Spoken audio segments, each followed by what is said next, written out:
What's up you guys, it is Brad here, and welcome to part number 3 of everything you need to know about attending a LEGO convention, or like the LEGO Convention 101 guide. In the first video of the series, I just talked about what an actual LEGO convention is and the difference between the public and the private days, and in my last video I went through all the things that I recommend you bring to a LEGO convention, as well as some tips and tricks if you're planning to display MOCs there. And in today's video, we're going to be going through just general tips and tricks about attending the LEGO convention to ensure that you get the most from the convention that you can.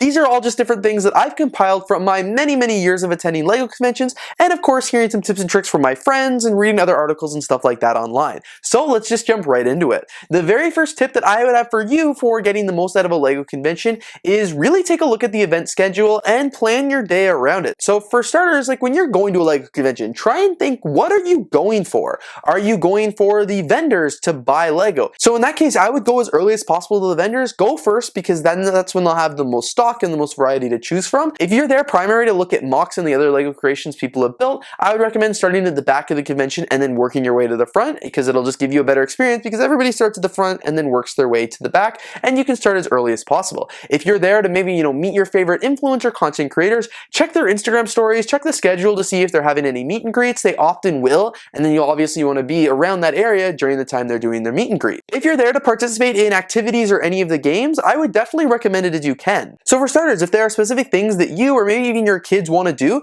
make sure you try and do them first. Time at LEGO conventions really escapes you, and it does every single year. You think 4 or 5 days is going to be a long time. It's literally not. Don't save things that you really want to do for the very last day, because you might not get a chance to do it. Try and do everything like that's a must do right at the start, so then at the end of the convention you're not disappointed. Speaking of time always getting away from you, I always recommend set a timer on your phone so there's not a specific activity that you really want to see that you might miss. Trust me, time will slip away from you, even if you're looking at your watch and being like, oh, I know this event's at 3 o'clock. Set an alarm or something like that, because you will guaranteed. There are so many times over the years where I've really wanted to do something. Like I've told everybody I want to do this. It's in my mind all day. I want to do this. I'm watching the clock. Next thing you know, I look and it's an hour and a half later, and I've ignored the calendar notification on my phone. I've ignored the time. I've ignored like where did people go to go do it. Like I just wasn't paying attention. So set a timer or something like that that you literally can't ignore if it's something that you really want to do. Even with Brickworld having an app last year, like I said, I would add things to my wanted to do list. It would send me a notification before it was supposed to start, and I'd be so preoccupied in what I was doing, I just ignored it. So if you do want something, definitely set a timer. Another tip I would have for attending a LEGO convention is, if you are shopping, know your prices in advance. So there are vendors from all over the place there in the convention center, and they might not always have the best prices. When you're at a LEGO convention, I feel like it's really easy just to open up your wallet and start buying things unnecessarily. So if there's something that you're going there specifically for, definitely look it up on Bricklink beforehand, and then of course do some calculations to figure out if it's a good deal to buy it at the convention or buy it online. Maybe it's a $400 LEGO set online, or it's $450 at the convention, so it's a $50 difference. But take into account that when you're buying it at a convention, you actually get to see the quality that the set's in. You get to see if it's an open box, if it's a damaged box, if all the pieces are there, the quality of the pieces, if it's used, like are they brittle, are they discolored, are they dirty, like you actually get to see that a little bit more. Plus you don't have to pay any additional fees or shipping. So sometimes it may be cheaper just to buy it at a convention center, and then you get the bonus of seeing it and knowing what kind of condition you're buying it in, then ordering it online, taking a little bit of risk and paying for shipping, of course. That said, that's not always sometimes going to be the cheaper. Sometimes you'll see a minifigure at a convention center for $15. You can get it for $5 on Bricklink. It's only $5 online. It might be $1 or $2 to ship. You're still going to save a lot of money. I said in previous videos before, there's this thing called LEGO convention tax. Everything at the convention is probably going to be a little bit more expensive than online, but as I said, sometimes it's worth getting it still, other times it's not. So make sure you know your prices, and don't be hesitant to pull up Bricklink when you're there to see the price. As I said, if it's only $1 or $2 difference, it might be worth it to just buy it at the convention, but if it's a big difference, then you might just want to do it online. Plus, sometimes you're going to be buying things at the convention just because you see it and because it's there. You don't necessarily need it. So add it to your wish list if you want it. If it's at the convention center, it will definitely be online. Don't feel too pressured. Of course, in terms of shopping as well, shop at the beginning of the day for your best selection, especially if you're going on the public days. Sometimes by the end of the Sunday, a lot of the stock will be gone from the vendors, so it might be harder to get some of the things that you're looking for. So the vendors just have the best selection at the start. That being said though, if you do wait till the end of the convention and you want to shop for deals, definitely wait until the vendors are about to pack up. As they're packing, they might not want to bring everything home with them, so they might offer you a deal or a discount just to take it off their hands. So depending on what you're looking for, if you want best selection, shop early. If you want best deals, maybe shop at the end or wait for the yard sale. Speaking of the yard sales, for those who you may not know, this is something that a lot of LEGO conventions have now, and it's basically a chance for anyone who's not a vendor, so any private day attendee, to bring their LEGO to sell to other private day attendees. Here you're often going to get really good deals, like people aren't trying to get top dollar for their items. You're going to find cool and rare things. It's going to be things that people have extras of in their LEGO collection. People are trying to just offload it so they can buy more LEGO as well. These have exploded. They're so much fun. I always get some really cool things at here. So of course, like I mentioned in the last video, make sure you bring cash for this event because a lot of the vendors there will prefer cash, and of course an extra bag. I already mentioned I forgot last year, and it was a pain in the ass carrying around all the extra LEGO I bought in my arms and between my backpack. As well as if you're a LEGO collector, odds are you have some extra things that you'd like to trade for other LEGO things or you want to sell.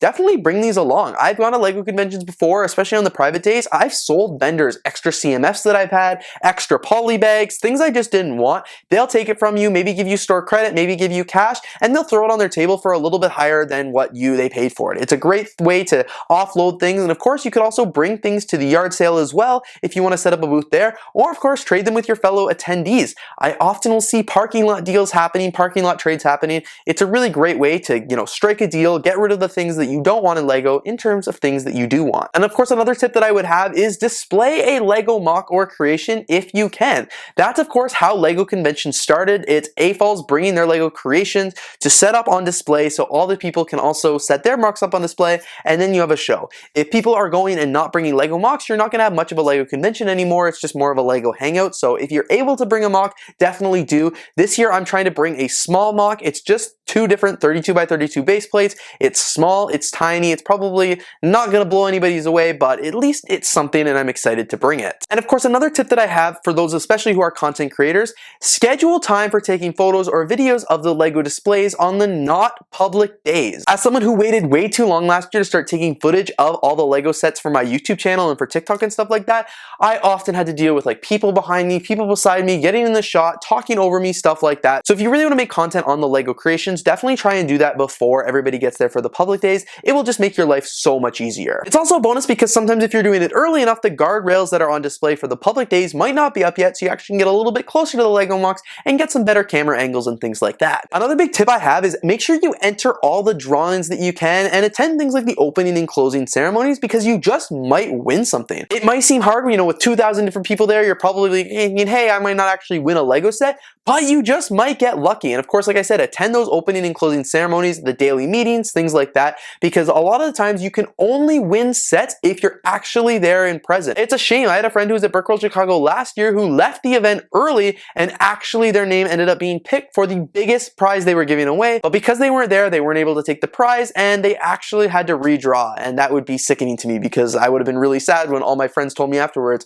that I had won that big prize. Another cool thing that I've really started to see people doing more this year, and it's something that I'm actually considering doing myself, is bringing tokens. These are little things that people leave around the convention center at mocks that they really like or take a particularly fond interest in. It's a really great way to recognize other LEGO builders that you really like their builds.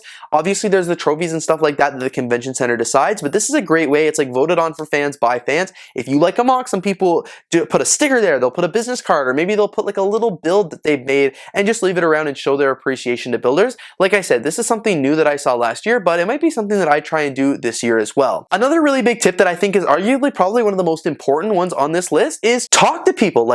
Everybody at the LEGO convention is a fan of LEGO just like you, and they're probably there because they also want to talk about LEGO with fellow fans. Obviously, mock builders are really proud about their mocks, so talk to them about their mocks. So let them explain the stories to you, how they came up with their inspiration, and fun facts that you may not know about it. Talk to the LEGO content creators there as well. Sometimes we can be really awkward. I would say 99.9% of the time we are so excited when you come up to us. Sometimes it just catches us off guard, or maybe we're just so awkward people we don't know how to interact with you. But the reason we go to these LEGO conventions is because we want to meet you. So if you see your favorite creator around, go up and talk to them, say hello. As I said, we can be awkward, we can be scary and intimidating, but we're there at the conventions because we want to meet you and we want to chat with you. So definitely don't feel shy coming up to talk to us. It's a lot of fun and we love getting to meet you, probably more than you love getting to meet us. And of course, just in terms of talking to people, above all else, socialize. Talk to the people around you, especially if the LEGO convention is in your area. Like when I went to my first LEGO convention, I didn't realize how many people around me were world famous for their LEGO building skills. So it was really cool just to talk to them and learn from them and,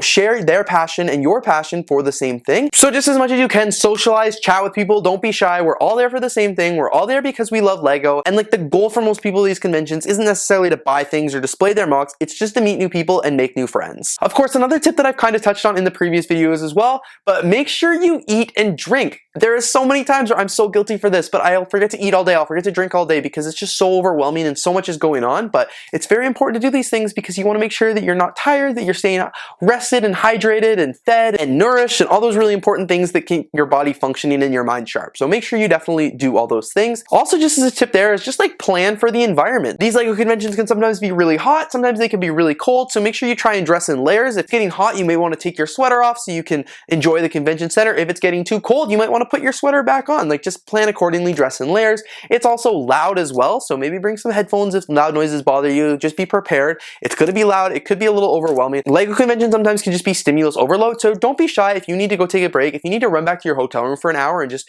relax in peace or step out and go get food with your friends, like that is totally okay. As I said, with a full 4 days at a LEGO convention, sometimes it's overwhelming, sometimes your social battery can drain. Make sure you're just taking care of yourself and you. I hope that doesn't scare you because like I said, LEGO conventions can be some of the most fun things ever, but it's just important to know kind of what you're getting yourself into. You know it's okay to take breaks, but it's also okay if you just want to drain your social battery for 4 days and then sleep for an entire week after the convention's over. That's what I do every single year. I barely sleep. Some people are much better at prioritizing their mental health and well-being than others, but just really planning accordingly and try and take some of the tips that I brought to you in this video and help you make sure your LEGO convention experience is the best that it can be. Of course, a lot of these are just tips from my own experience of attending LEGO conventions, but I know there are many people watching this video right now who may have been to even more LEGO conventions than me over the years. So if you guys have a tip that you recommend for a LEGO convention that I haven't covered in this video, make sure you comment it down below. The more tips, the better. The more we can all be prepared for a LEGO convention. There's no problem with that because they're crazy, they're overwhelming, they're busy. And even with me making this video, some of these tips I will probably forget by the end of it and be like, oh yeah, I wish I would have thought of that. So